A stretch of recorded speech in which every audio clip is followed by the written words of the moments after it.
സ്വാഗതം. സംസ്ഥാന സർക്കാരിൻ്റെ ക്ഷേമ പെൻഷൻ ഒരു ഗഡു വിതരണം 24 ബുധനാഴ്ച തുടങ്ങുമെന്ന് ധനകാര്യ വകുപ്പ് മന്ത്രി അറിയിച്ചു. 1600 രൂപ വീതമാണ് ഗുണഭോക്താക്കൾക്ക് ലഭിക്കുന്നത്. ഇതിനായി 900 കോടി രൂപ അനുവദിച്ചിട്ടുണ്ട്. ബാങ്ക് അക്കൗണ്ട് നമ്പർ നൽകിയിട്ടുള്ളവർക്ക് ബാങ്ക് അക്കൗണ്ട് വഴിയും മറ്റുള്ളവർക്ക് സഹകരണ സംഘങ്ങൾ വഴി നേരിട്ട് വീട്ടിലുമാണ് പെൻഷൻ ലഭിക്കുന്നത്.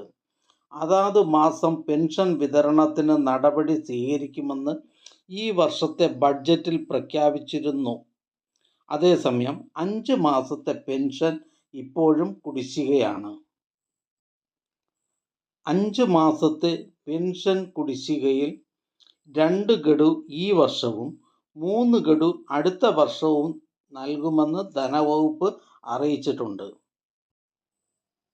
മസ്റ്ററിംഗ് പൂർത്തിയാക്കിയവർക്കും പുനർവിവാഹിതയല്ല എന്ന സാക്ഷ്യപത്രം സമർപ്പിച്ച വിധവാ പെൻഷൻ വാങ്ങി വരുന്നവർക്കും അവിവാഹിതയാണെന്ന സാക്ഷ്യപത്രം നൽകിയ 50 വയസ്സ് കഴിഞ്ഞ അവിവാഹിത പെൻഷൻ വാങ്ങുന്നവർക്കും ഒരു മാസത്തെ പെൻഷൻ തുകയായ 1600 രൂപ ലഭിക്കുന്നതാണ്. എന്നാൽ വാർദ്ധക്യകാല പെൻഷൻ, വിധവാ പെൻഷൻ, വികലാംഗ പെൻഷൻ വാങ്ങുന്ന ചിലർക്കെങ്കിലും 1600 രൂപ ഒറ്റത്തവണയായി ലഭിക്കണമെന്നില്ല. 1400 രൂപയും 200 രൂപയും ആയാണ് ലഭിക്കുന്നത്. കേന്ദ്ര ഗ്രാമവികസന മന്ത്രാലയത്തിന് കീഴിലുള്ള ദേശീയ സാമൂഹ്യ സഹായ പദ്ധതി NSAPയിൽ ഉൾപ്പെടുന്ന ഗുണഭോക്താക്കൾക്ക് 1400 രൂപ സംസ്ഥാന വിഹിതവും 200 രൂപ കേന്ദ്ര വിഹിതവുമാണ്.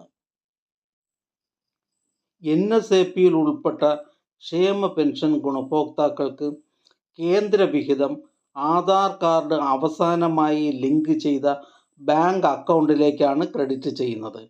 ചില ഗുണഭോക്താക്കൾക്ക് ഇത് വേറെ ബാങ്ക് അക്കൗണ്ട് ആകാൻ സാധ്യതയുണ്ട്.